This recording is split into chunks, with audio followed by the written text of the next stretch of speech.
Hello, this is Fear Dragon, and welcome to Breaking Out, the show about North American StarCraft 2 players.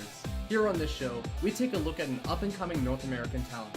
Each week, we check out a new player to get a feel for their personality and their playstyle. On Thursday, we interview the player to find out more about who they are and why you should care about them. On Friday, we watch 3 of their games as we cover their playstyle in each of the 3 matchups. Saturday, we take a look at an awesome game they played and relax with a little bit of fun as we recap the week and get an analysis of the games. Breaking Out will cover 8 players before it culminates into the Breakout Invitational. With a minimum prize pool of $1,000, we find out who is the most likely player to break out of the North American scene. But enough of that. Let's go ahead and jump right into it. Hope you guys enjoy the show.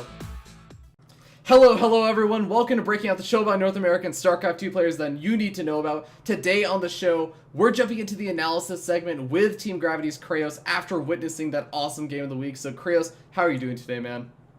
Doing pretty well. How are you? I am not too bad. We're about to learn a little bit about StarCraft, or at least I am. You get to basically just impart your knowledge to everyone. But yeah, let's just go ahead and jump straight into the Zerg versus Zerg. Okay. All right. So tell us, first of all, where is this game from? Because I know that you said it was from the DETL, correct? Yep.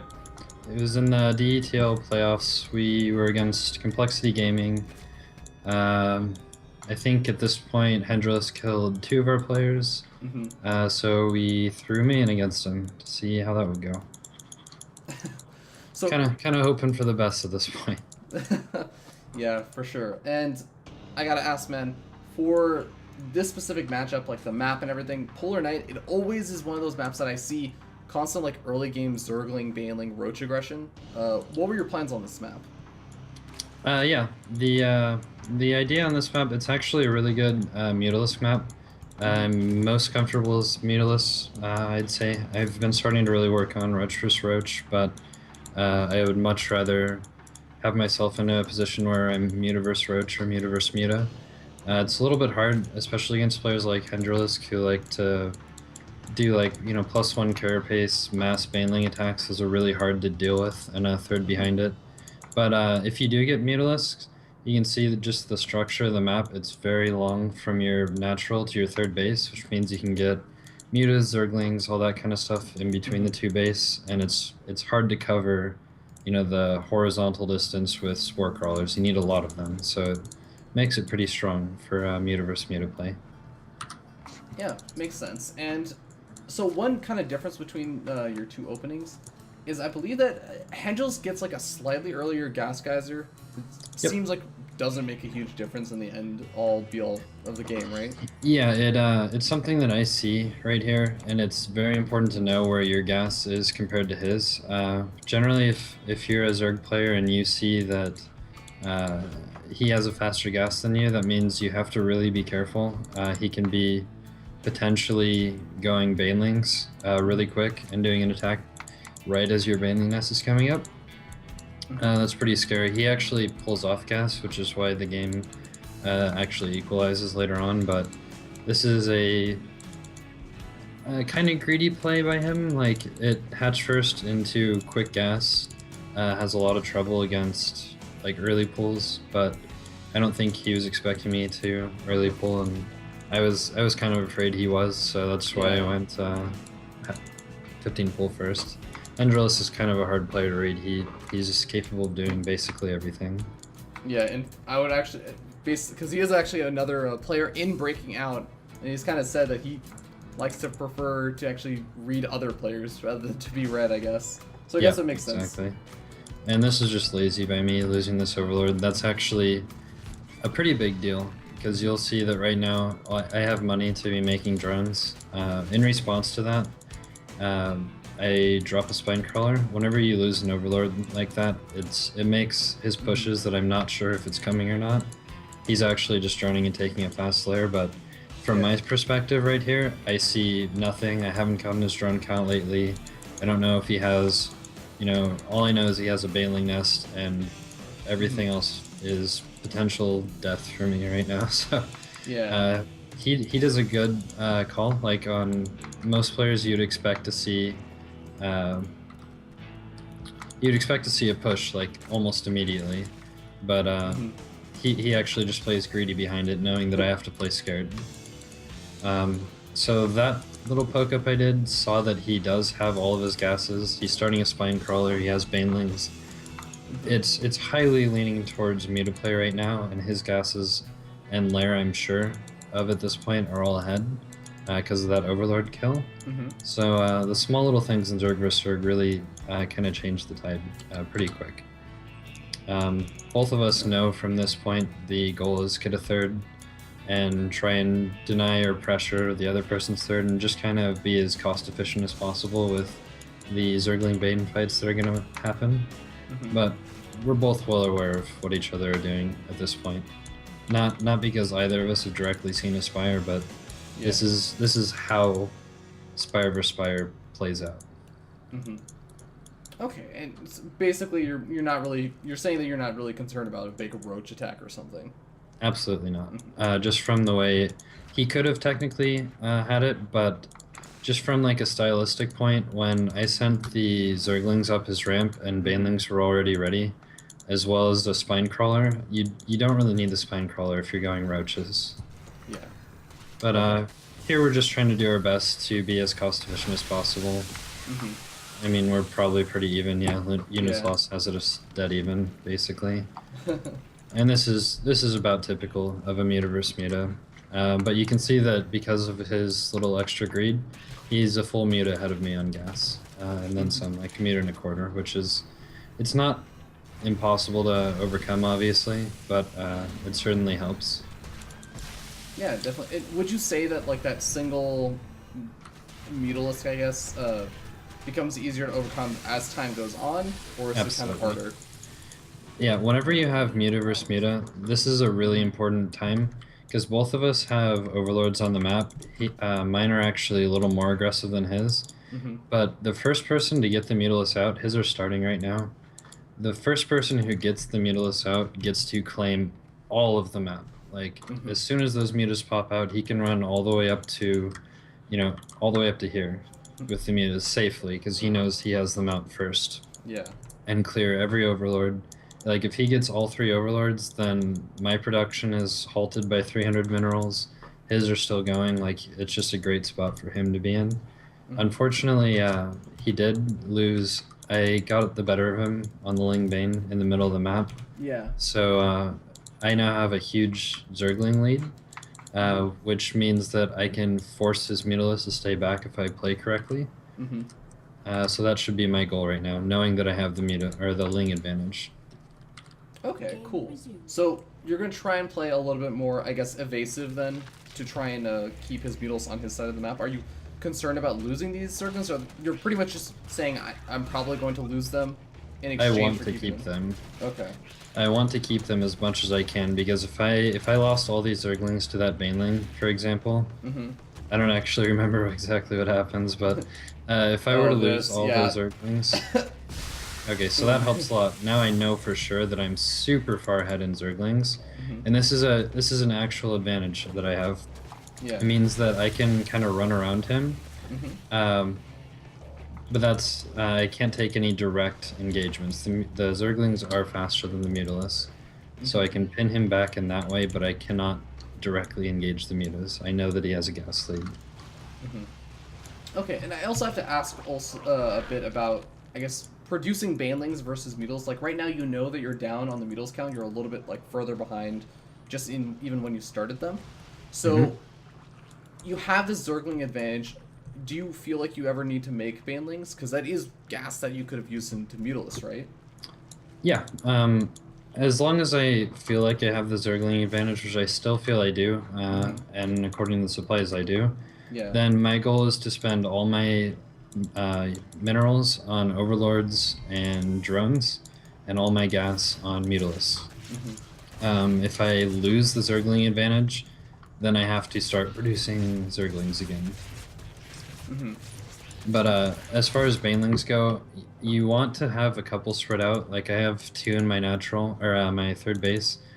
You want to have them, I think, do I get his Muta here? We're just kind of doing this dance where if you can pick off 1 Muta, it's a huge benefit. But both of us are just trying our hardest to keep the production smooth and he's actually being really aggressive with small packs of Zerglings, and I recognize this. Mm-hmm. So my goal here is basically to just weather what his aggression. I want to keep the watchtower on my side to watch over what he's doing as best I can.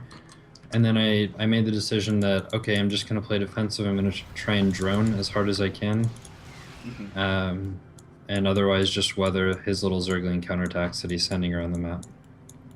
Okay, and then with your Mutals, are you just specifically looking for those kind of Zergling counterattacks with the Mutals to try and pick them off? Or are Yeah, you... absolutely. Yeah. They're playing zone defense, basically. Wherever I can fend off units here, but I don't want to... Like, that small little pack of Zerglings, I want to have the mutas there in case. But what he's trying to do is bring my mutas up into my main, and then attack the third base, or the natural, or pick off even an overlord, and all that's worth it for him. Yeah. So that's my goal is to try and control the center area with the mutas, but always... I can't send the mutas to the main, and I can't send them all the way to the third. I need to have enough Zerglings to make sure that I don't die there. But this is good. He's hitting in basically 3 locations with small packs. Like, these are all non-committal, and if I make a mistake here, like he already picked off the main queen, and so if he gets in there with 6 Zerglings once more, then that's drone damage. But I think he gets a little bit caught here. He gets a little overeager with his mutas. Yeah. And meanwhile, I've been droning more than he has. He's been making Zerglings, and I've been using those minerals to drone instead. So now I feel like I should be ahead in workers, which I am. I'm fully saturated. It's a small advantage, but it's an advantage that'll keep paying off the longer this goes. Okay. And that was a good little move right there. Whenever... It's really hard to be keeping track of all these different locations, especially when he's the one splitting all the units. Yeah. So if you just bump up to the muta pack, occasionally they'll split off. A little group will split off, and you can quickly pick them off. That's just something you can do to stress their attention span. So right there, I separate the group to muta. Oh, try that's and really pick off cute. a couple. That's really And clever. again, so you can see that I'm keeping all my mutas bunched. There's like a stigma that you shouldn't be like bunching your mutas, but it's actually much better because of the the splash damage will bounce everywhere. Yeah. When you have this many mutas, the glaives will always bounce. So keeping together will get more shots off, which is way more important in these muta fights. Yeah, definitely. And also doing these little pokes, you can see our upgrades are really close. This is about to be a big moment. But you can see our upgrades are really close, and by constantly poking at the Mutalist, you're making sure that he hasn't forgotten an upgrade, because if at any point you get ahead in an upgrade, even if you're like 4 or 5 meters behind, you'll generally just stomp the fight really hard. But he either lost attention or... Yeah, in general, he just overcommitted, and I actually have my Mutalist behind his now. And anytime you're on the opponent's side of the map, just from defender's advantage, when you're not playing a game against Protoss, you should be able to have more units than the other person, provided everything else is about equal. And this is going to be a perfect example of it. He's actually... Let's see. Actually, we're dead even. These 2 packs of mutas are equal. But I also have my Zerglings here. So if they get under and tank for my mutas at all, I should win this fight by like a landslide. Okay, yeah. And I know this, so that's why we go for this attack here. And yeah, the Zerglings are there to soak up the Glaive Worm bounces. I know that he tries to move into a couple of his Zerglings, but it's you do kind of just like start to dominate this fight. Yeah, and every time those 3 mutas that popped out and coming from the back are just like icing on the cake at this point. Because we were even the 3 more come, and I already have the Zerglings underneath. So this is where I would say the first big advantage of this game came. It's certainly not over on either side, but I did know that I had the drone lead, even in just a 7 drone lead. But now I took a muta lead, and he lost some Zerglings, so I feel like I felt like I was ahead on Zerglings, actually, in the case wasn't. Or it actually wasn't the case. Yeah. But I'm coming in, I'm trying to get the mutas over here. I'm trying to separate his mutalist to come to his third base. Kind of what he was trying to do to you earlier on. Exactly, but he's got 4 banelings over here, which Yeah. I can't see like at all, or I didn't see during the game, and it just goes really bad. Yeah. And there So goes. there goes my Zergling lead. So now I have to play defensive immediately again. I did get my upgrade like the second it popped. I felt really good about that in the game because I know that there's. I saw that I had a slight upgrade advantage early on, like 10 seconds, and I know if I nail that perfectly, then that window will come again. So my goal at this point. I won that fight. I know I have a Muta lead. So I'm like, okay, I'll take a 4th, I'll just defend, I'll make him come to me, and I'll attack as soon as I get my +2 carapace. So this is my goal now, just to cover up as much of the space as possible. I see the couple mutas here. Sorry, I had it on normal. Yeah, no problem. And just playing zone defense again, trying to keep as much vision as possible, not letting, just not taking any damage. I have 3 spines at my 3rd base, which is the farthest spot. For him to attack. Like, he has to go through my vision to get through him at the natural. Oh. And once again, I'm not sure what started this fight. I think he just kind of went for it, but like, right here, he knows that like, when we fought last time, I definitely got the better of him. And I think this was kind of like a YOLO moment. He just finished his upgrade recently. And it's kind of just like I hope that he kind of got supply blocked, because all things equal, like, we should have both been making the same amount of mutas. Yeah. So he should lose this again, and especially with all the links here, this is kind of the last nail in the coffin. Just playing solid defense, but he knows that if that 4th base goes up, and he doesn't have a 4th of his own, like 2 minutes later I'll have way more mutalists than he does. Yeah. And I just pull back my links so the banelings connect, and now I know that I have a huge amount of Zergling advantage, but I also win in this guy. And if there's ever a point where you have worse economy, worse flying army, and worse ground army, that's about when the game ends. Yeah, you need more than just like some couple of lucky baneling hits to come out from that. So this is the same position that I was talking about at the start of the game when I said that the natural and main are separated. If you can, the same thing happens against like roach players right here. If you get the Mutalist in between the bases and you send units to one side, then he has to respawn with all of his ground army, which the Mutas shoot down. Yeah. And if it's overwhelming, you just run through your Mutalist again. So this is like a checkmate position in Zerg vs Zerg. Because his 3rd is dead here at this point. I can just keep rallying to that side, and he can't break through my Mutaflock. Got it. So he's gonna tap out here. Yeah, I think he does in a couple seconds after he just goes for like one last time. With his There's just no way. There's no way for him to actually break through, and he knows it. Yeah. Fair enough. So I have a couple of questions actually. So regarding, I guess, some of the situations you got into, there were different points of time that you were talking about, like the Zergling advantage that you either had or didn't have. When you are down in Zerglings, you said that you had to pull back and play defensive. What are kind of things that you like? What is your big signal to say, I've been down in Zerglings, and I have to pull back to play defensive? Until when? Like, when do you know that you can be aggressive again? There's 2 ways that you're gonna get behind in Zerglings. One is you choose to drone. You spend all your minerals, because like a viable way to play Muta Ling, which he kind of did, is don't drone up your 3rd at all. Just use the 3rd for gas and spend all your minerals on Zerglings, all your gas on Mutas. If you choose to drone, you're sacrificing Zerglings. So one way you know that you're going to be behind in Zerglings is by droning. Whenever you're droning, you have to make sure that you have the vision, and you have to keep your mutas back, because if at any point you move your mutas across the map, you can get countered really hard by Zerglings. So that's one indication. The second is obviously like if you mess up during Ling Bane Wars, like when early in the game when he took the big hit over in the middle by the right watchtower, he knows immediately that I'm going to have a Zergling advantage, so he has to play defensive or else he gets countered.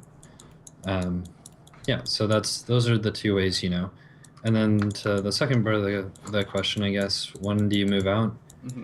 If you just got behind in Zerglings through like Ling Bane, the way you start to recognize that you're pulling ahead is when the other person is doing a bunch of like attacks with counters and you're killing them almost for free with mutas or your own pack of zerglings. Then you can feel yourself catching back up at that point. Or if you were droning, then you should have a better mineral income in a few production waves, and you'll be able to outproduce them. So like a few production cycles after you drone, you can start to get comfortable again. Yeah, cool. And I mean, did you have any other kind of thoughts about this game? No, Zerg vs Zerg is really, or like Muta vs Muta in general is it seems really stupid, and I totally sympathize with everyone who like looks at this and goes, "Oh, Muta's OP. Look at this. Whoever has more Mutas wins." But it's actually not the case. A lot of subtle like army movements and stuff that was really interesting. Yeah, and people really underestimate the value of the Zergling in this matchup. They just go, okay, well once mutas get to like X number, then Zerglings just cease to exist and they're actually a detriment. And that's true to some extent. Like if you get to the point where like you have spine crawlers and banelings in all of your mineral lines, then yeah, the links stop becoming useful. But very early on, even when mutas are out, but in small numbers, the Zerglings are actually still king of the matchup. And it's actually more about what your Zergling count is versus his than your muta count versus his. Because Defender's advantage, the Queen, and God forbid that you have a muta decimating Spore Crawler somewhere. Yeah.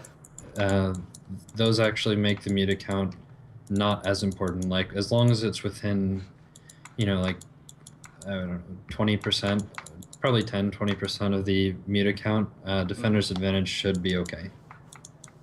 Okay, cool. But yeah, with that being said, I think that's going to be pretty much it. So we're going to move on to the Zerg versus Terran. Don't go anywhere, guys. We will be right back. Hello, everyone. Welcome back. We're going to be jumping into the Zerg versus Terran for the week of Team Gravity's Kreos. So Kreos, you want to go ahead and resume the replay and let us know, what were your thoughts about this game? This was a ladder game I played. I don't recall. I think I've played this guy a few times. I'm not sure exactly where he's at on the ladder. But he's always gotten very, very aggressive with like his parade pushes and all that kind of stuff. And generally, his mechanics are pretty darn good. He's pretty good micro, pretty good macro. It seems to be he's pretty comfortable getting up in your face. Doesn't do a lot of drops, but that's okay. But this is definitely the matchup I feel at home in. I know that getting up in your face is a really good way to describe how this game kind of ends up going. Yeah. What is your sort of general thoughts about like Zerg versus Terran then? Do you pretty much have a standard playstyle that you like to go for? Yep, absolutely. This is about as much of a pure mechanics matchup as it can get. Like almost every game plays out the same. Yeah. In like a broad scope, but the intricacies of the whole matchup really work out. Generally on ladder, I like to 15 pull on this map. It's actually not bad. A lot of people kind of cringe when they see a 15 pull, but you actually, like on this map, if I go hatch first and he's doing Reaper, I need 6 Zerglings, like as soon as possible, if not more. If he's microing well, I'll probably need to make up to 8. Yeah. Whereas if you hatch first, like by the time his Reaper gets here, my Queen's already out. I don't actually even need to make that first pair of Zerglings. So like, what's he gonna do? Honestly, he's just gonna like poke at a Queen, and then go, oh shit, and run away. So it's a pretty solid opener. I don't think it deserves the bad rep that it gets in CVT, and you're starting to see it a lot more. Yeah. For that same reason. And also, even I know that when you go for that much earlier pool opening, like in this game, you get up those 5 queens super duper early on, and you actually have some ridiculous creep spread this game. Yeah, I think basically Zerg vs Terran, you can generally tell who's ahead by the like snapshot of the creep. Like anytime you look at a game, you can go, okay, the Zerg's ahead when like 70% of the map is covered in creep. Because the more aggressive the Terran is, the worse your creep will get pushed back. But if you just crush his army, then you have like 2 minutes straight of spreading creep, where it just gets further and further and harder for the Terran. So I'd say that's Obviously, away from like unit production, spreading creep is probably the most important facet of Zergver's turn. Yeah, that makes a lot of sense. So at this point, what are you kind of expecting to try and scout for as in terms of possibilities from your opponent? So I'm keeping an eye on his natural gas. If he took those super fast, that's leaning towards mech. 6:30 is like the money timing where you see everything. I see the command center right now, so that already gives me a huge sigh of relief. I don't have to deal with banshees. Right now, if I saw the tech lab working on a banshee, I'd be making like 2 more queens and bringing all my queens together. Yeah. But I also saw the tech lab working on the barracks, so I know this is standard bio. As soon as you need to see what the tech lab's on. If it's on a factory, obviously that's mech. You shouldn't really, I mean, if the tech lab was working on a factory right now, that's like 100% blue flame. But yeah, if I came in here and saw the Banshee Hellion opener, it could still be anything, and I would need a second scout to confirm, or just to pay attention to these geysers down here. But at this point, I know it's standard 3cc versus, standard 3cc bio. My focus right now is have a small amount of Zerglings to just not die, and then like do a Hellion run by, and then just drone, spread creep, do all the Zergy stuff as best you can. Upgrades, lair, Baneling Nest in that order generally, and yeah, I should be looking to get basically like the benchmark that I set for myself is by 10:30 I want to have 5 hatches across 4 bases, all my gases and mineral lines fully saturated, upgrade started, spire started. By upgrades I mean like 2-2 Baneling speed, power mode, Overlord speed. Exactly. This is the moment where I'm like, okay, he's only going to have Hellions because of the 3rd CC. He's going to be making tons of barracks, so I need to be doing the same thing. I need to match his powering right now. This is also the time where like the least amount of pressure is on me, so I need to be spreading Overlords, and I'm already getting that going. Like, my goal right now is hit every single creep tumor, every single Overlord, and just don't get supply blocked, because the smallest mistakes will cause that to snowball really quick. Yeah, I mean, just looking at your vision, you literally have vision of like half of the map. Yep, and more coming. Yeah, exactly, more coming. When are you looking to try and see when your opponent actually takes that 3rd expansion, as we actually see it being taken? I can tell that it should be done by now. I have no intentions of pressuring it. It could have gone down even earlier than this, actually. But he's just being a little bit safe. To be critical of myself, by this point, I should have been securing that watchtower. Like, if I send groups of links to the bottom and the top, it forces him onto creep, and then he loses all that stuff, which makes his first push a lot less scary. And by controlling that, the mistake that I make this game is I have no creep spread going towards his attack path, which helps him out tremendously. Yeah, and this is an entire army movement that I'm not seeing coming, and I realize that I'm kind of in the dark here, so I send out a Zergling to make sure he has the tower. He does, and then my Overlord sees the Marines pop up right now, and I'm like, oh shit, I made a mistake. So I'm a little underprepared for this, and when I say a little underprepared, I mean super unprepared for this. I'm literally making Banelings right in front of him. I don't want the Marines to get close to the Banelings, so I'm trying to like occupy his attention with a wraparound, and now I'm okay. Now the Banelings are gonna come out and do some work, and I get a good surround. Basically, when it comes to like engages, my golden rule of Zergver's turn is hit from multiple sides every time, and if you ever break that rule, that's when you start losing fights. So you can see there I had basically a full surround. That's my goal every time. That's a perfect engagement. But it's a lot harder with this creep spread on his attack path, like being so far pushed back. So it becomes really tricky to do that. Yeah, so when you're doing this engagement, is your goal to like eliminate a specific group of the units? Like, are you more concerned about like the Hellions and them kind of like doing a bunch of splash damage to your Zerglings? Or are you more concerned with like the Marines being left over? Oh, that hurt. Always concerned about the Marines, because they're the things getting healed, they're the things doing all the damage. right there I lost like my 5 banelings against the Marauder. Yeah. So I'm in a little bit of like panic mode right now, because I know that this is like knocking on my door and I should have been able to crush it. So I'm kind of thinking I'm super far behind, if not dead here, but I just need to keep, at this point it's just pure like crisis management. Just take as efficient of fights as possible, try and keep my creep spreading in case I eventually do hold this push. All that kind of stuff. Spending my money as best I can, making sure I'm hitting injects as best I can, because one missed inject at this point is death. Oh yeah. With him right on the edge of the creep. So I get like a small batch of meters out just to try and get the medevacs down.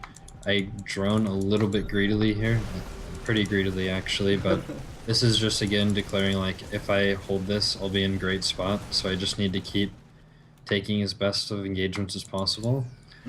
But now like the goal is more so to I see mines are coming online, so here I go trying to get the full surround again, and I do pretty good this time. That was a great surround on his whole army. So now I bought myself a little bit of breathing room, and I can start. You can see the creep spread still going great in the one direction. I want to fix it in the other direction, but he's stuck there. Yeah. He's doing a good job. So now it's just basically Zergling Baneling needs to keep connecting with the Marines, not hitting the Marauders if he has any, and trying to minimize the damage that the mines are doing. So I'll send in like small groups of Zerglings and Banelings to try and detonate all the mines. If there's any time that I know that like all of his mines are gone, I should be able to crush just a Marine medevac force. So it's like a fragile balance on both sides where the mines can either win him the game, or if I detonate them correctly, then he's in trouble. Yeah, and I mean, how are you making the decision between when you want to make the Banelings and when you want to make the Mutalisks? I'm trying to make as many Mutalisks as I can without dying, basically, because as soon as I get a decent enough count, and that's just a fairly even trade on both sides. I think we're both okay with how that went. Yeah. But he's probably a little bit happier knowing that he thinned out the Baneling count. If I ever run out of Banelings, then he can just push straight in. But basically, the more mutas I have, the quicker I can reduce his medevac count. He gets the upper hand here, but another little wave of Banelings comes in. I just need to constantly be making small groups of Banelings. Here I was like sure that I lost the game. Yeah, those are some big hits. But my 2-2 just finished, and this makes a huge difference. That's why I'm chasing this all down, is I saw that the 2-2 is done before his slightly, and it makes a huge difference, obviously. I'm pushing him back pretty hard. Yeah. So your Mutals count has obviously suffered quite a bit, I mean, especially up until this point. Like, are you concerned about the medevac count getting a little bit out of hand? Yep. That's my biggest concern right now, is how am I going to deal with the medevac count. Because I have these like 4 mutas who are trying to be heroes and then just get pushed away by a Thor. Yeah. But yeah, that's why I want to be as greedy as possible with the muta count, is I need to have a way to control the medevacs. The medevacs are like everything that keeps his army alive. If you thin the medevac count out, then Zerglings actually just destroy his whole army, no problem. Yeah. But during the midst of this, I also got a 4th up. We're both still stuck in this same fight. What is with the location of that expansion? Is it just because you say like all the aggression has been happening in the bottom right, so you're taking it up in like the top I'm left? trying to expand. I know that he doesn't have a 4th in the top. So you can see like the line of like his map and my map goes like diagonally across, and it's like, okay, well, there's no way that I'm taking either of these bases because I can't even push back his army as is right now. So I'll just take that one. That's the only other base available unless I want to take his 4th. Well, I mean, you're generally not a good idea. So, yeah, I mean, but again, that's where all the creep is. I would actually be okay at this point. If he takes out this bottom base, I'm actually okay. Yeah. Because I have a evacuation base, so I'm starting to feel a little bit comfortable. That's why you see the infestation pit coming up right now. Yeah. And I just need to win a fight right now. And as soon as that happens, then I'll be in control of this game. And The mute account's starting to be somewhat healthy. Yeah, you're starting to get back up there from that last engagement. So you're saying you need to take one engagement. I know you've already, if you want to even like really quickly pause it here. Yeah. What kind of things, when you're in that sort of situation, are you thinking about, like, what can I do to make sure that the engagement goes well? You've talked a little bit about, like, making sure you get full surrounds and everything, but I have got to hand it to this Terran player. He like, did a really good job of just setting up, splitting up his Marines, getting his Widow Mines burrowed in really sick locations and everything. Like, yep. How exactly do you handle that? Basically, you just need to try and, like, there's this little dance where he'll move like a clump of Marines forward and then split all but like 3 back off. You try and punish those, like when he moves forward onto creep real quick. If you can just get a small group of Ling Bane in on that, it's good. But in general, like, the goal is you grab like 4 or 5 Banelings, maybe like 10, 12 Zerglings, and send those forward with the Mutalisks. And it forces him into like an awkward spot because you don't want to waste your mines on that small of a shot. But if you don't, you know, that small group of units can pick off like a pretty good clump of Marines, like 4 Banelings if they connect. If just 2 of them connect, they'll kill as many Marines as they can. And then the Mutalisks push forward with that to chip away at the medevacs. So if at any point I kill off his medevacs or detonate all of his mines, then you can basically just 1A and control the Banelings at that point. You just need to take care of his AoE and take care of his sustain. Okay, cool. Yeah, so that's what's going on this time. I pushed forward with a little bit here. The mutas are coming in with the Overseer to clean out the forward mines and maybe pick off a medevac here, but that Thor is also pretty intimidating for right now. So yeah, I get the 1 medevac. I might even be greedy. Yeah, I get the second one and back off. So that's successful for me. And then again, he moves forward with some Marines, so I just pick those off for free, basically. And this is my goal. Now I should pull back. So I'm just constantly making waves of Ling Bane, like small waves, and pushing forward with the Mutalisks. And it's working out pretty well. You can see like his mines are all on cooldown now. I'm getting medevacs with the Mutalisks. Everything's going pretty according to plan, but in the back of my mind it's like, I really need to break him. I know he doesn't have a 4th base, but if he gets one up, and I know that 3-3 is coming, that's when all of this changes really drastically. Because I know my 3-3 is minutes away from being done, and his can be done almost now. But here he pushes forward onto creep too far. This is probably where he's gonna lose all of his momentum, because I'm gonna be able to now get all of his medevacs. The Thors are big too, and just clean all this for free. He stepped too far onto creep. Yeah. And this is what happens when you have a creep spread that's out to here. This happens that far away from your base, and you feel way more comfortable. But he's been so aggressive this whole time that you can see his attack path is like a pure line of non-creep. Yeah, and the creep is just along all the edges of it. Yeah, exactly. So there we go. I finally get the push back here. We still have equal upgrades, so I can just literally chase this down. And this is the weakness of that parading style that he's been doing. Like, all the units on the parade right now have no support at all, and I kill them all for free, basically. Yeah. And at this point, like, I mean, you not only kind of take that engagement, you, like, push it back and kind of return the favor of what he's been doing the entire game. That's the whole weakness of the parade push.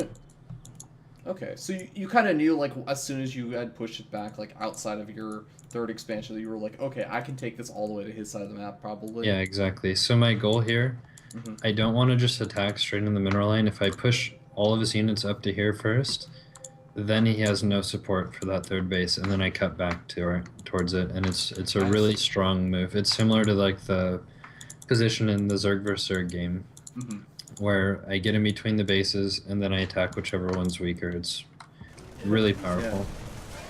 And then this is exactly what happens here.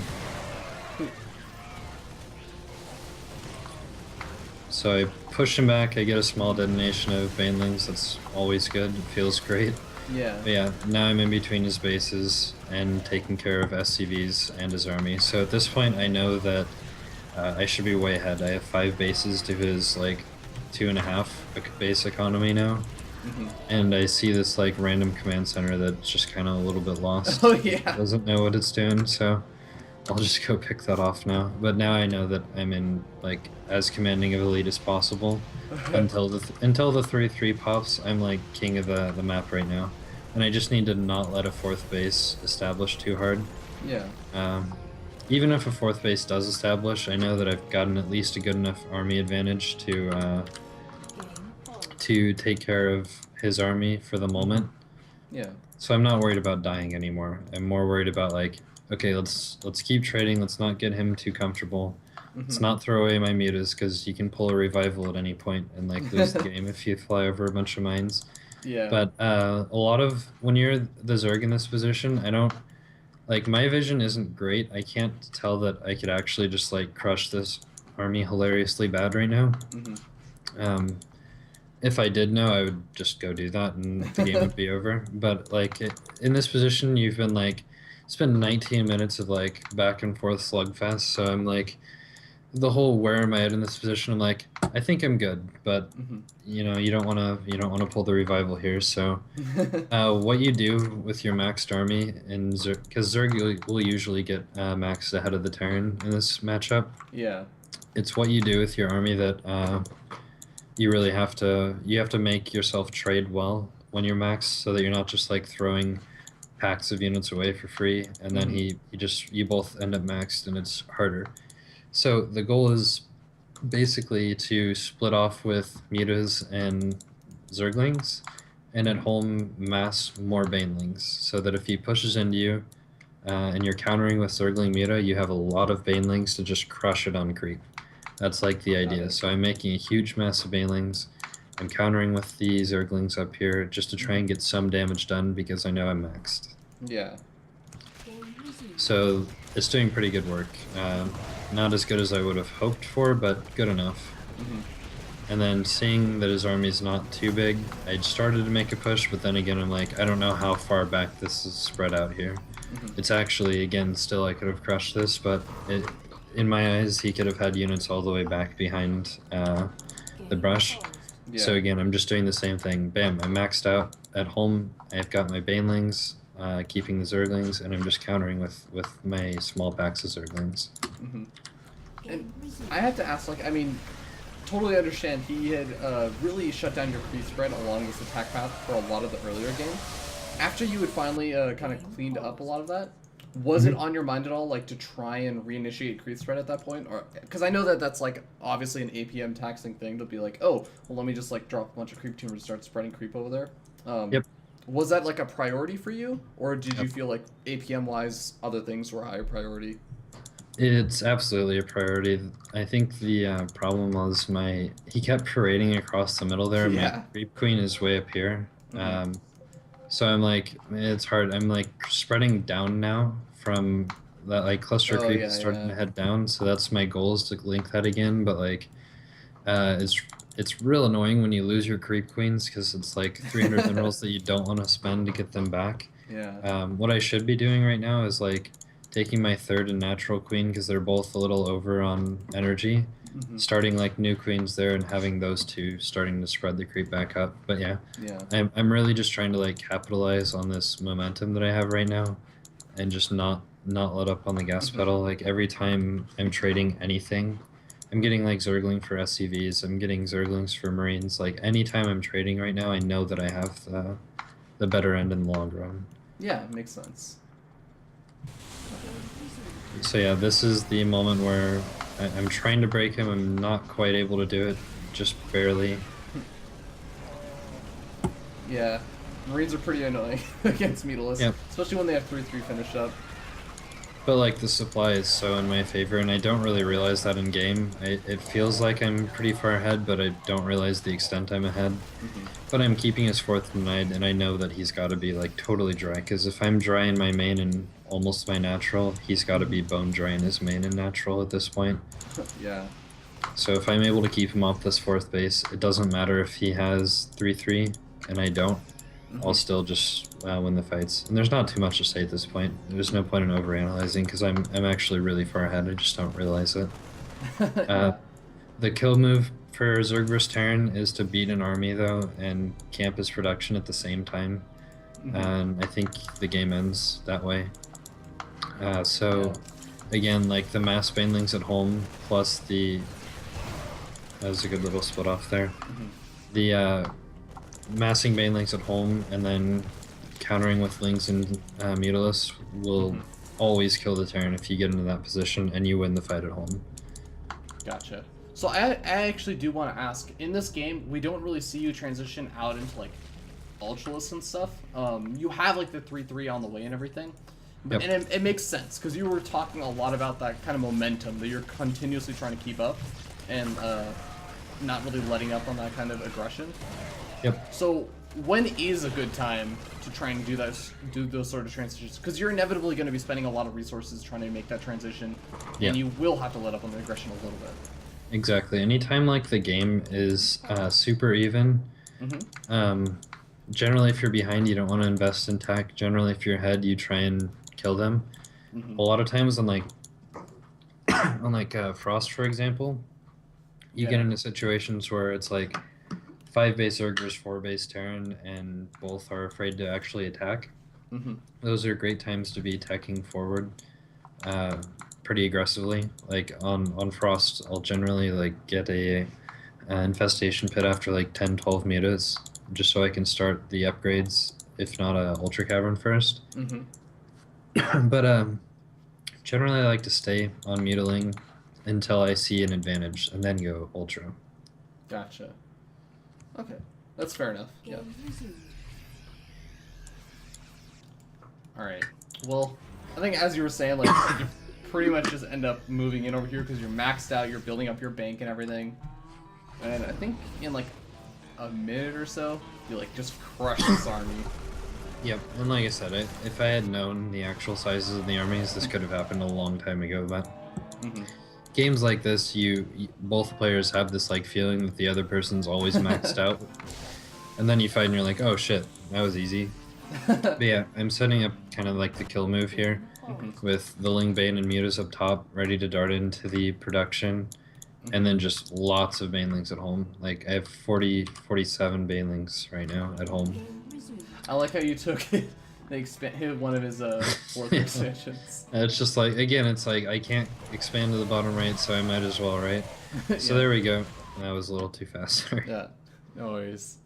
Just for the viewing pleasure, and it's always satisfying seeing Marines die.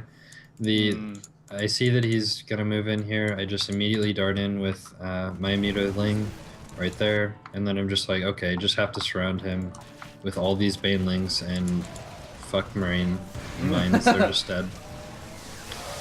So I win there pretty badly, and now if I can just get on top of his production, game's over now.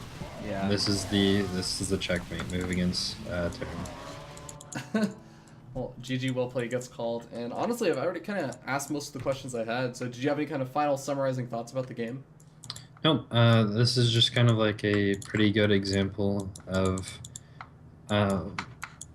controlling the creep from a Terran side. The pushes were going extremely well, but also from the Zerg side, you gotta take like little risks. I made that little 11 drone squad in the middle of the parade pushing, and I just know the whole time, like if I push him back once, if Terrans are doing that like constant rally across the map, you break the front and then you just kill everything behind it instantly, and it's super weak to that because all of it's stringed out really thin all the way back to his main base. So but overall, I think the big mistake I made was I didn't clear out that watchtower. And I never even saw the push coming until it was literally on the ramp right there. So that let him get a really good strong footing in the game. Yeah, definitely. Okay, well, cool. That's about it. Awesome. Well, we are going to be moving into the next match, which is our final match for the analysis, I think, or potentially one of the final matches. It is going to be the Zerg versus Protoss, so don't go anywhere, and we'll be right back. Hey guys, welcome back. We're going to be jumping into the Zerg versus Protoss here on the week of Team Gravity's Kreos, week number 7.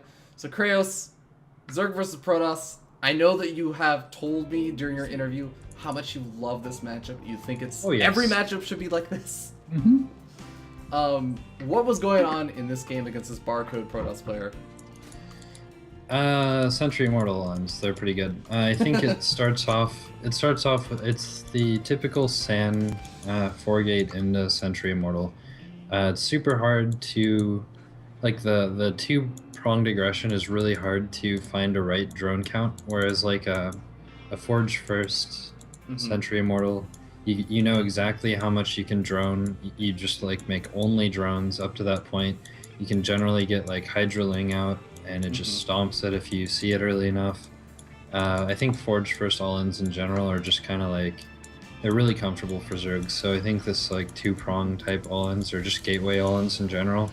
Yeah. When a Protoss opens gateway expand, like the whole time as Zerg, you're super nervous because like as soon as 4 minutes hits, you can't send an Overlord into their base without it dying. Whereas like Forge first, even if they chrono out a Stalker, like the very earliest they're getting that sucker out is like 6 minutes. So you have a lot of time to just see exactly what he's doing, what his gas count is, all that kind of stuff. It's just really comfortable. And you even don't actually have to worry about like 4-gate aggression and that kind of stuff with like a ton of Zealots poking at your front as much. Right? Yeah, and if you see like the one gas, the chrono on the warp gate or whatever, when you go Forge first, you're like, easy, I'll just make roaches and hold it. Yeah. So scouting obviously really important in this game. How are you trying to scout? Like, what are you looking for like right now, and I guess like a couple minutes later on? So right now is more, is he going Forge or Gateway first? I see the Gateway first. Yep. And I want to see how many gases. If he has 2 gas right now, this is like and the chrono on the Nexus. If I see 2 gases and all the chrono being used on probes, like he doesn't have any banked up, I'm like, okay, I'm totally safe. I don't have to worry about this 4-gate attack. However, I come in right now, I know that there's obviously 1 gas on the other side because the Cyber Core is spinning, and I see there's no gas here and 2 chronos saved up. So I'm looking at what he's doing on this chrono here. Hopefully that Overlord doesn't go too far, but yeah. So now I'm seeing if he's going to chrono the Cyber Core at all. Yeah. Which he's not yet, but 1 chrono on the Cyber Core is really telling if I see that at all. So there it is. Now I see the chrono on the Cyber Core. I'm like, oh, okay, this is bad. Still 1 gas. This is generally a 4-gate. I see 2 gates already, and now the Overlord sees the 4th gate. So now I know it's coming. Yeah. 100%. I need to get a Roach Warren out really quick and 2 gases to hold it. I'd take the main gases because if he pushes into the natural with this build, then I lose my gas mining, and then you're just super dead because then he just keeps working in Zealots. Got it. So my whole goal right now is just let's not die, preferably, and then we'll take it from there. Yeah, so really quickly, if we pause for a second, I'm actually really curious. So when you see that, actually maybe if we can even back up like a 1 minute or so, when you see, like identify that that's what's basically coming, you still have like those, I think, 2 Zerglings that were out on the map. Are you considering like what are your objectives with those Zerglings? Are you trying to find the proxy pylons? Are you just kind of trying to see when the army moves out? Like, what are you trying to do with those? Yeah, it's just trying to get a general feel for like what he's doing. I split off the 2 Zerglings just to scout. I'm hoping this bottom one here is going to be able to see a 4th gate if there is one, but then I see that the Overlord saw it already, so it's already confirmed at this point. Yeah. Since I don't have speed, there's no way to really deny the pylon. Okay. I can just, at best, know where it's coming from, but I need to, when you go gasless, like I have, you need to directly deal with it. You can't deal with it by denying the pylon or wrapping around for a counterattack or anything like that. You have to just straight up beat it down and take a 3rd. Okay, that makes a lot of sense. Yeah, so here I see nothing basically. I just know it's going to be coming. Usually like a 6:15, 6:30 warp in is when you'll see it there. I see the pylon, so if it needed any further confirming that he's going to be doing this, there it is. But like I said, this is a foregone conclusion that this is what he's doing. I want to deny this pylon as bad as possible.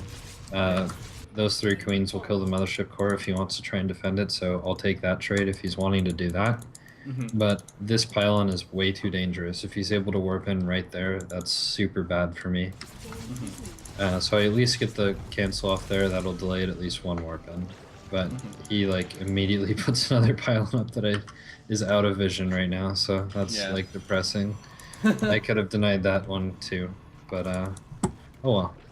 That's what happens when you're playing this. So my roach one's just finishing. I saved up larva as much larva as I could at the natural, just to try and do this. I'm trying to just maybe pick off the mothership core, but overall I'm just stalling because once the roaches are out, they'll deal with a large amount of zealots, and this is like perfect timing for him. It's about as quick as it can go.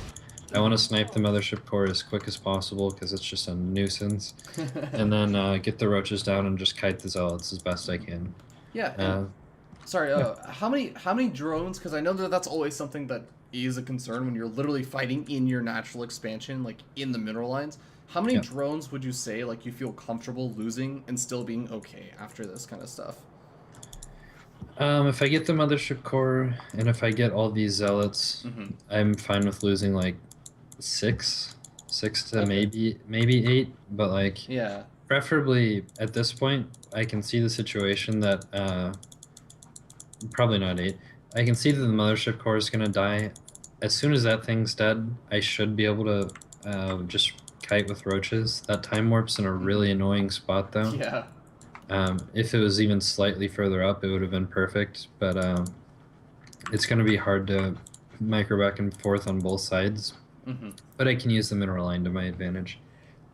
So the goal is I shouldn't lose more than 4 when this mothership core is dead. That's like what I'm hoping for, because I can just run away with the drones. Okay. So the roaches are just popping out. This is like the one spot that he can do damage in. And I'm microing everything that's weak back pretty well, transfusing the things that are back. I'm using the minerals pretty well. So this is a good hold. And I think he starts to target fire down a couple of the drones over here. So I lost like 5. I'm gonna lose 6 total. So this is about the, I would say about the break-even point if he was teching this whole time, but he's just not getting his gas, so I'm actually okay. This is like right now when I'm getting the breathing room, this is when I'm droning, teching, and I want to see what he's doing. So this Overlord, in an ideal world, should be going in like right now to see the gases, and if he's doing any tech. I don't know when, like you can get in, you can feel pretty panicked right here. But I know that he can't have another tech. He could be going DTs from here, he could be going Oracles from here, or a Sentry Immortal all in. He can do anything, but I know for sure that he only has gateway units, and these roaches should be able to do something. If not just like scare the crap out of him. And so, I'm pushing the front with the roaches. That'll give me information on what he's building, and going in the back with the Overlord. So this is the perfect scouting maneuver. Yeah, and I'm getting Burrow just in case he's doing like a Blink Stalker follow-up. I can always cancel that if it's something with like a Robo. Like if he's going Stargate or Blink or DTs, Burrow is great in this position. But if he's going Robo, then it's basically useless and I'll cancel it. Okay. And I think that's more because I just had a little bit of a gas bank. It's not like this is what you do every single time. Yeah, I see all the sentries and I'm like, oh, that sucks. I should have immediately turned around and started picking off sentries, which is what I do here, but I don't even think I get them. But I'm at least burning force fields. I'm very conscious of the fact that I'm at least wasting force fields of his. So at this point, you know there's 2 things that can be happening. He's either all-inning you with probably a Robo, you don't need this many sentries for Blink, or he's taking a 3rd base. And the Forge, I see the Forge and the Robo right now, so it could be either. It could definitely be either still. But I need to make some units because I just lost like 5 roaches. Yeah, so actually on that topic of, especially like the wasting the force fields, in both of those situations, if he's taking a third expansion, do you feel like you have to, in order to take advantage of the fact that he's used up his energy, you need to pressure him like soon? Or, I guess on the opposite end, do you feel like you're just going to be safer if he goes for some sort of big Immortal Sentry push? I'm basically like at this point I have one more Overlord who can scout. I don't even know if I do that. I'm basically going to be making units regardless here because I wasted a lot of force fields. Worst case scenario is he's taking a third and I'm making these units and I will pressure it. But in either of those situations I need to do something. I need to get some damage done. Oh, and I get the mothership core here, which is really big. That's super big. That makes his push a lot weaker if he's doing a push, and also the defense. He now doesn't have a photon overcharge, so now I'm like very convinced that I should be doing an attack. And here's where I'm double checking with the Zergling. I'm like, okay, there's no third. Perfect. Now I know what's coming for sure before I even see it. I'm gonna try and steal a stalker kill because why not? I should be a dick. So yeah, so now I know it's coming. I have burrow here. I could try and get cutesy, but I just always assume that there's an observer, and you know, without burrow move, you're just gonna lose all those units. So I don't try and do anything cute there. I want to take a fight around when my +1 finishes. But I'm really worried here, and I'm trying to get a wraparound with these units in the back, but he's getting like super aggressive, and that's a fuck ton of sentries. So I'm like, I don't have high hopes for this expansion right now, but I also know that the DPS of his army is, you know, 2 stalkers, 2 immortals, and just sentries. So it looks really terrifying, and it is because it's Protoss units, but it's something that you at least know that like, okay, if I can start getting kills at all, this army will do no damage. And if I ever can take those immortals, like if this roach unit in the back, or this group of roaches in the back, is able to kill an immortal, like honestly like a third of his damage is just gone. It's insane. All those sentries do very, very little to roaches. Yeah. So he's poking in a little bit before I'm comfortable here. I try and make the best of it and spread out as best I can and flank as best I can, but that's a lot of force fields. I bait out some there. I feel happy with that. So that's okay. I wasted 3 force fields, but like it's not like conceivable that I'm going to run him out of force fields here. Like there's just too much. I'll pick off free units wherever I can. But he's just going to force the issue here. Those force fields look good, but they're actually not that great because the sentries are now dying to this. So this is like the best engagement that I'm going to get. I'm taking out a lot of sentries here. And yeah, I'm pretty happy, but I know that at this point there's too much damage with the immortals that I can't actually win. But I just want to kill as many sentries as possible, and then probably evacuate the third. So are you? I know that you were kind of talking before about how like the sentries don't really do much damage, so target like getting the immortals would be a big win. But did you kind of decide to go for the sentries instead because of the force fields and also because of the warp prism potential? More so the warp prism. Like looking where his position is, like right here, he's always kept those immortals right under there. If I were to at any point have tried to like target the immortals, he just pulls them up, and my army's now actually doing like no damage. So that's the power of having the warp prism here, and he is already showing that he's like trying to pick things up with the warp prism. So I'd rather just kill like all of these full energy sentries, because if they all die and I can just get on the immortals, the game's like over at that point. And yeah, that's pretty much what happens. Sort of. Yeah, so those roaches were all dead, so that's when I tried the burrow anyway. I confirmed that there's an observer there, so I can't get cute with that. And I just need to pull back here and say, sorry, third, it's been swell. Yeah, so my goal is just like try and save the drones if I can. I know that he's like really low on force field energy now, so if I can go in and kill the immortals, then all this army dies for free. But when he's in this type of position, I just want to kill the zealots first and then move in for the rest.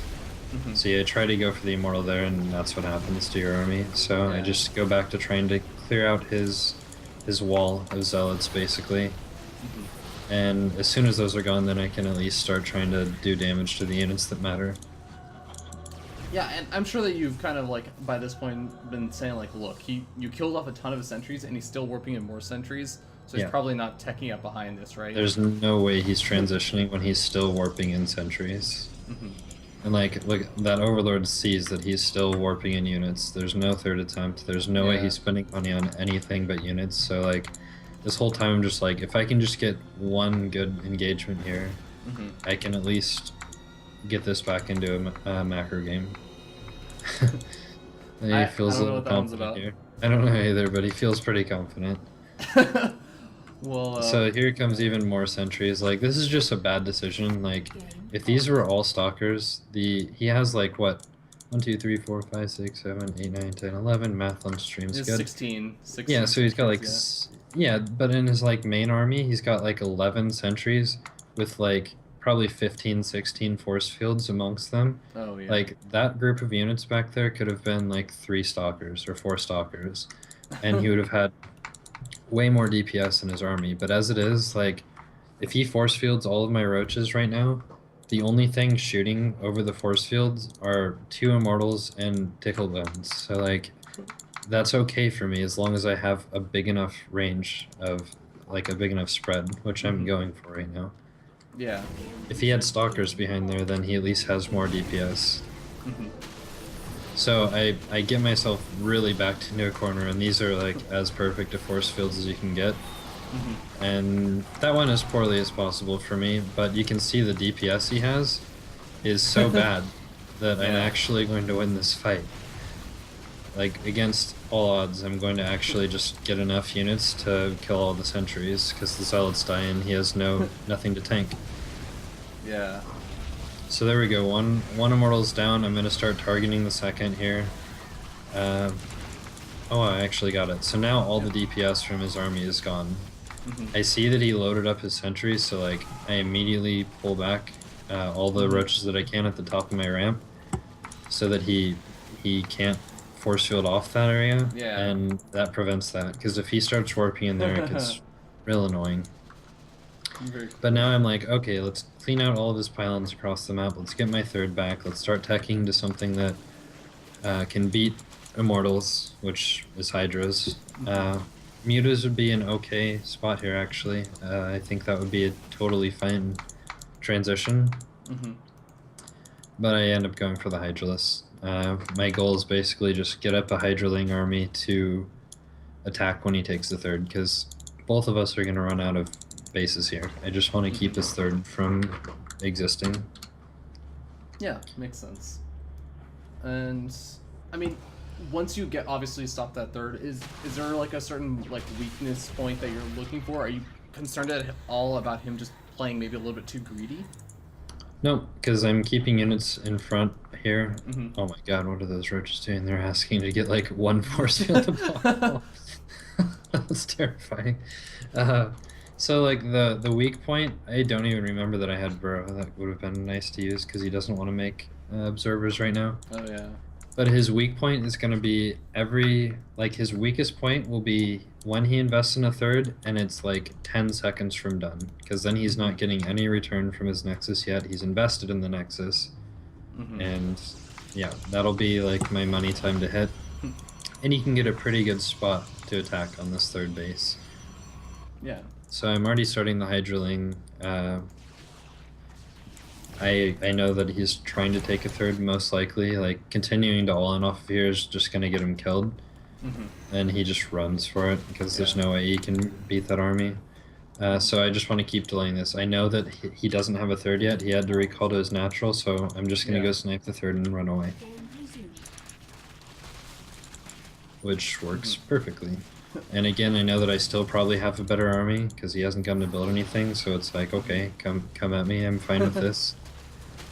And I'm just going to keep delaying his third for as long as possible while I transition to an army that's better suited to deal with all these immortals. Yeah, definitely.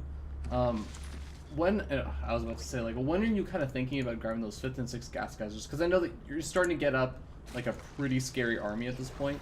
Do you feel like with this composition you don't really need those extra gas guys just that badly? Because I have four hatcheries. I want to oversaturate my minerals first because I have a lot of extra larvae from this macro hatch. So I want to be slightly more mineral heavy to get the zerglings out and just go hydroling. Now that I'm transitioning to Spire though, that's when I get all the rest of the gases. Basically, I just want to always make sure that I'm not having a surplus of either. I'm trying to keep my economy as balanced as possible. And with that macro hatch, I know that I want to have slightly more minerals than gas income so that I can use that larva on more zerglings. That's kind of the idea. I want to always spend the larva that I have. So here's where I know that he's probably taking a third again. I get a pretty sizable hydroling army. I've kind of spent my money. Did my upgrade just finish? No, just kidding. Basically, I just want to keep filling him out. I take out the observer that I know is sitting over my army, and now this puts him into a really awkward spot where he doesn't know which side I'm attacking from. His vision is like outside his doorstep and nothing more. So I see him poke up and he goes, okay, his army's not there, so he probably thinks it's at the top, so I think I can get a position on it. So I'm like, YOLO, let's go for it. Because I thought he's like moving his army up there, but it's actually in like perfect position, but I just want to get as good of a concave as possible. Which I get. It's pretty decent. This is good enough for having Hydra with range.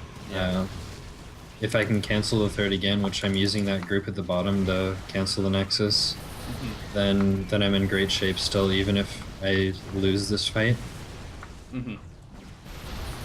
And now that he has Blink, I probably will lose this fight. Blink's really, really good, and his force fields are pretty good as well.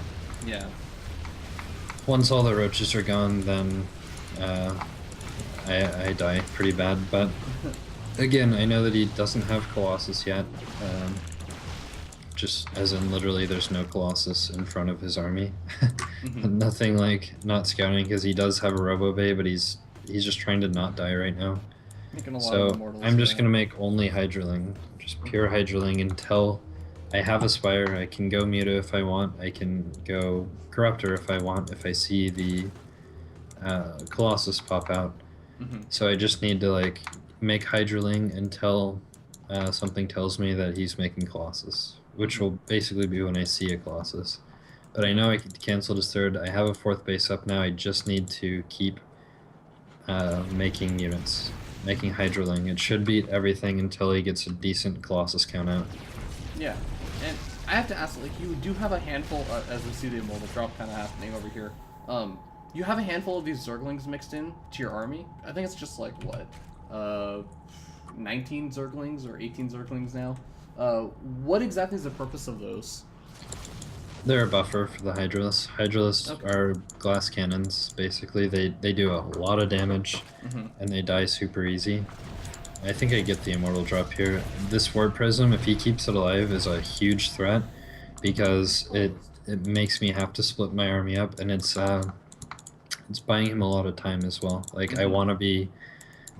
Because I won, you know, air quotes, won the fight. Yeah. At least from a resources point, because I have a better economy.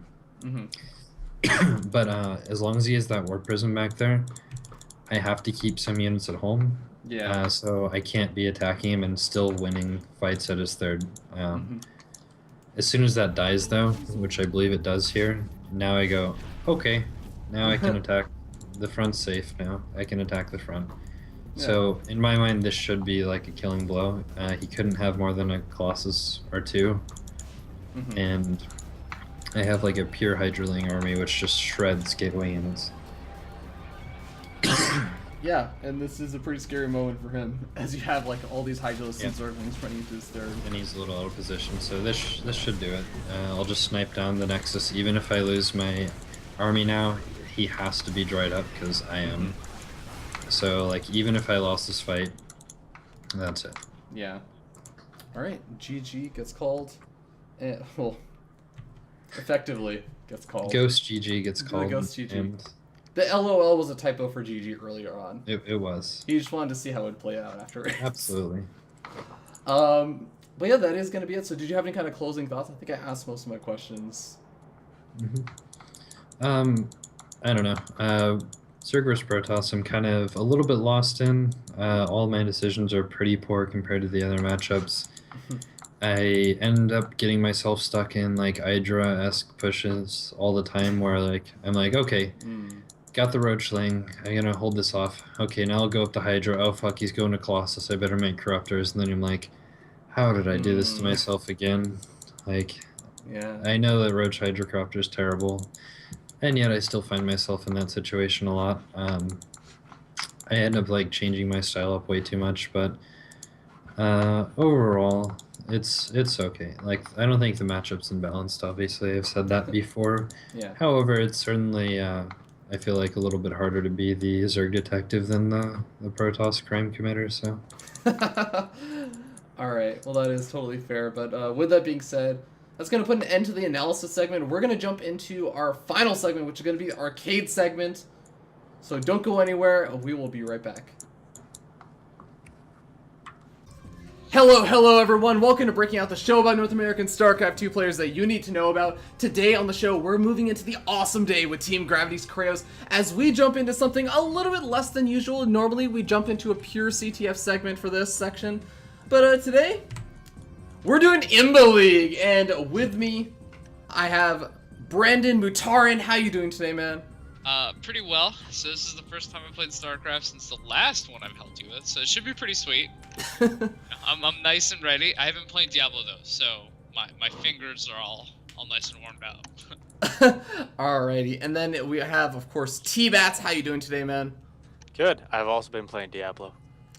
That's good. And, of course, the honorary guest and highlight player of the week, Kreos. How are you doing today, man? And tell me you haven't been playing too much Diablo.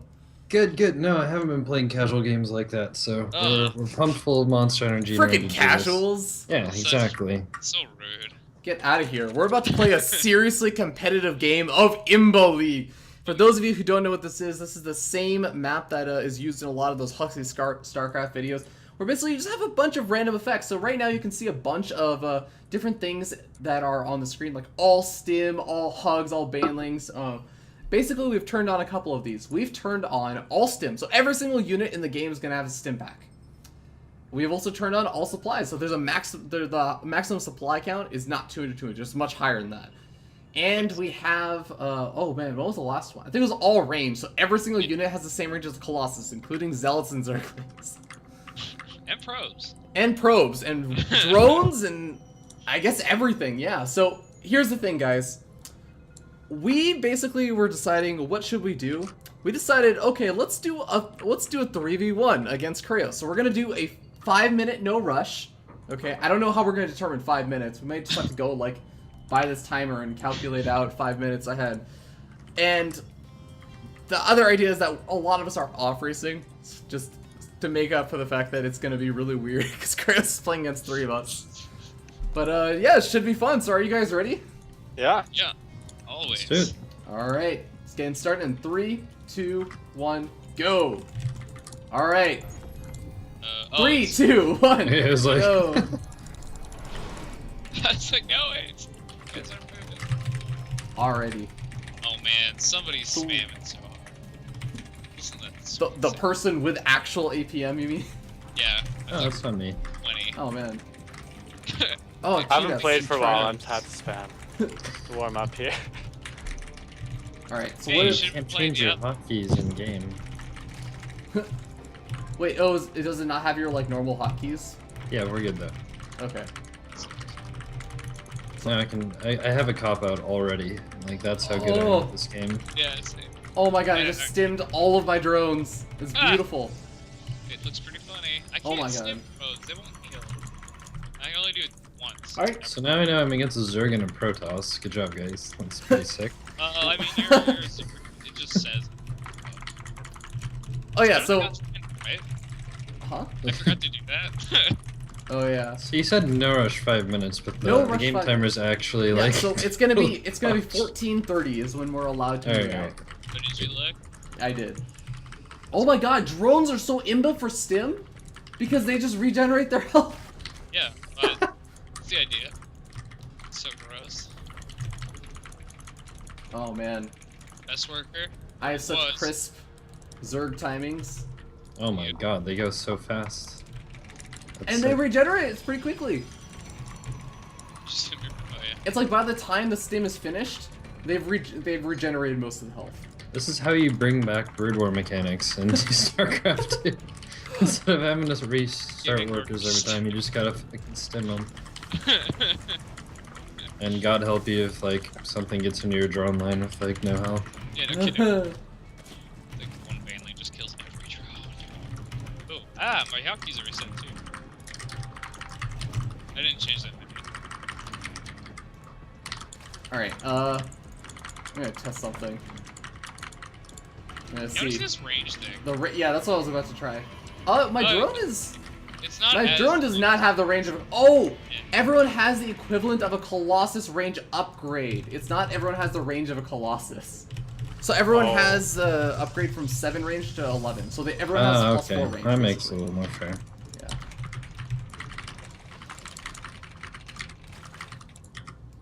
Alrighty.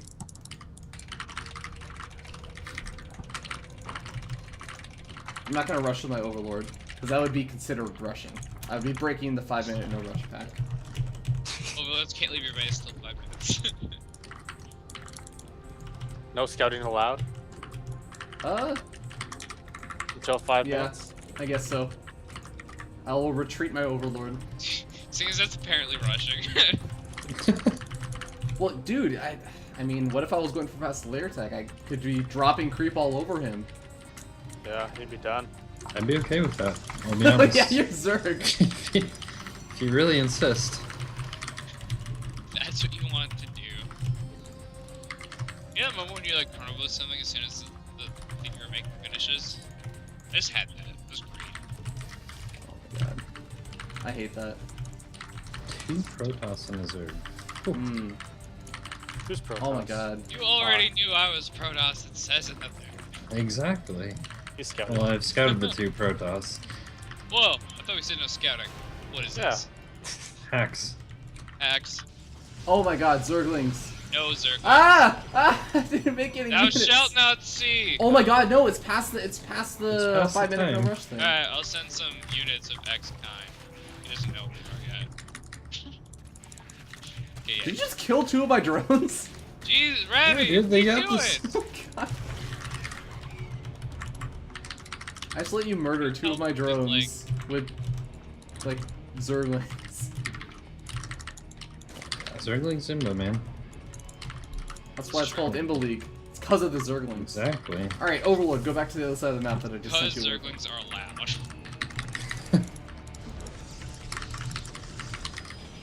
Alrighty. Oh, that's totally done. Why am I still... Okay, so what's the plan, guys? T-Bats, I see you setting up a proxy file on. I'm gonna do this thing that I've already started doing, which you can clearly see in my base. Just look at Oh, you are the worst teammate ever. it. I don't want to tell what I'm doing.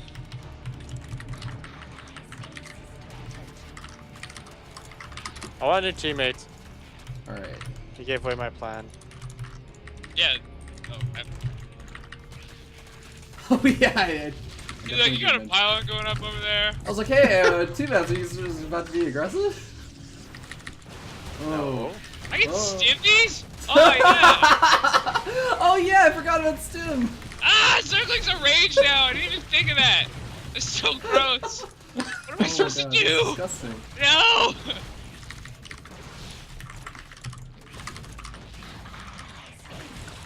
Well, these are really bad units when Zerglings are raged.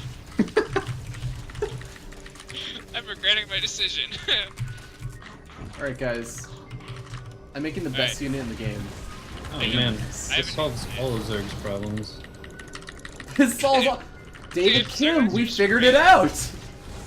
Guys, let's Oh work my for God. Blizzard. I think we got This it. is ridiculous. Just give Zerglings Oh my rage. god.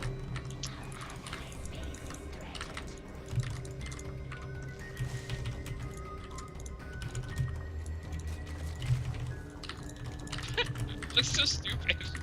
Okay. I'm a little worried about what Pure Dragon's doing though. Oh shit. I don't think I can do much. I'm like really bad with my Zerg mechanics. Oh my god, I can That's stim up fantastic to queens!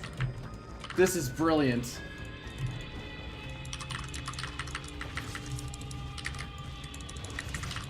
Is that yours? Okay. Ah! Oh my god, I didn't set that well. Yeah. Hey, stop it! Stop it. Stim zealots Oh god. that have range.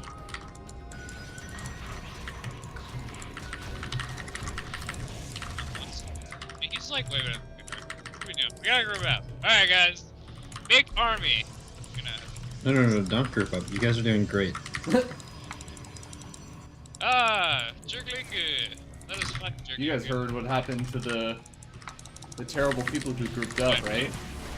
They all died. This Okay. happens in every single movie. Dragons are really good when they get stabbed. How do you get upgrades like that for range? Huh? What do you mean? What upgrades? Oh, never mind. They already have the range +3. Yeah, they just have +3 range. Oh my god. Oh, okay. I didn't think guys on that. Oh no, Rabbit. Let's try this. It's a terrible, terrible situation.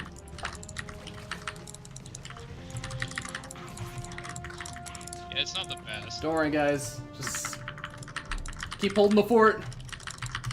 I will come in with the best idea ever. Yeah, I mean, it's pretty solid. I need to change this hotkey. It's like really messy. Where do I do that? Oh, control. Oh fuck. Gameplay. Ah no! I just... Oh my no, god. What did you do? I exploded. No! I exploded like 12 banelings on 2 circlings. Because they have the increased range. They did it faster than I expected. Yeah. Oh my god, no! Help! No, I'm coming, but I don't know if we're able to save you. Can't let me through that way. Yeah, he's gonna beat us, guys.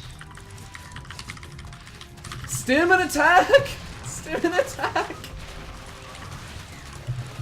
Hold the line! Hold the line. Okay, I got it. Oh, he's got close now.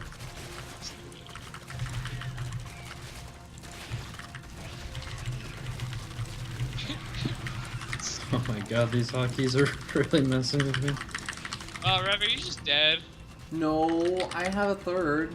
Oh, I have a bunch of Zerglings I'm not using. Whoops. Yeah. Hey, hey. Oh my god, your zealots are not even melee range and they're like blocking me. Jeez.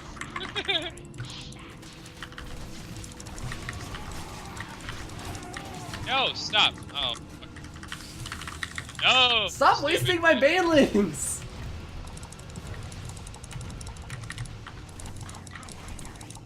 Now the Templar even good versus these units anymore. Ugh. Hey, does anyone need some gas? I could use some. No. Can I send I it mean, to you? like, No, I can't. It won't let me. That's sad.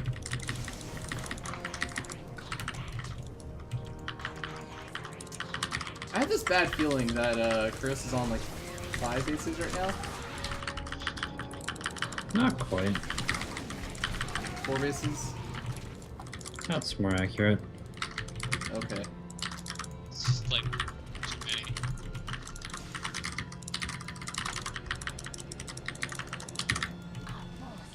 Ah! Ah!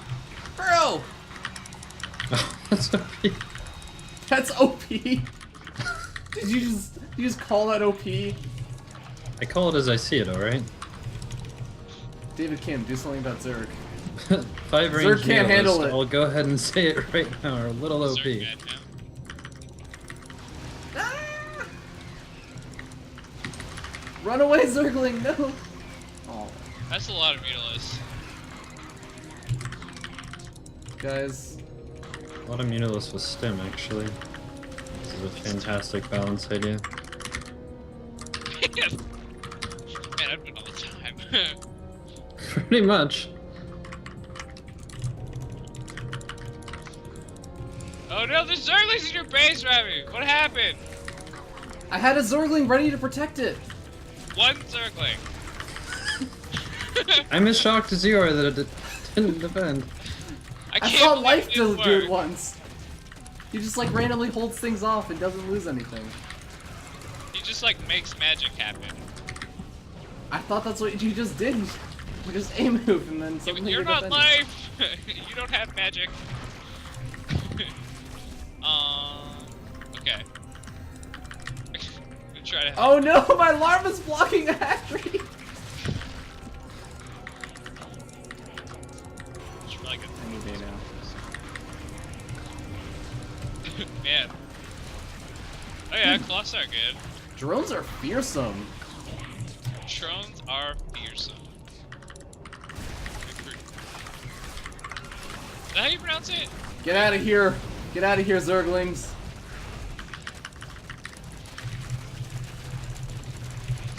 I bet you thought that trade was cost efficient. Well, it was. Oh.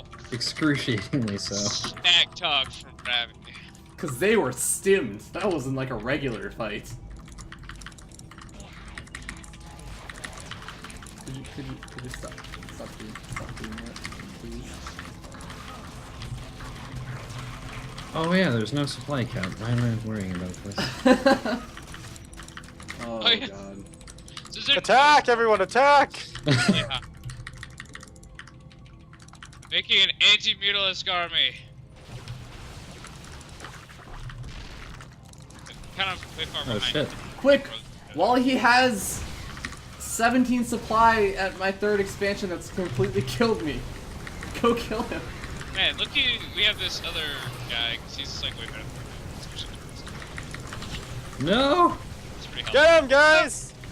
Ah! Oh, my way! I believe in you guys. Oh no, I'm broken. Get him, the power of Protoss! The power of Protoss. Exactly.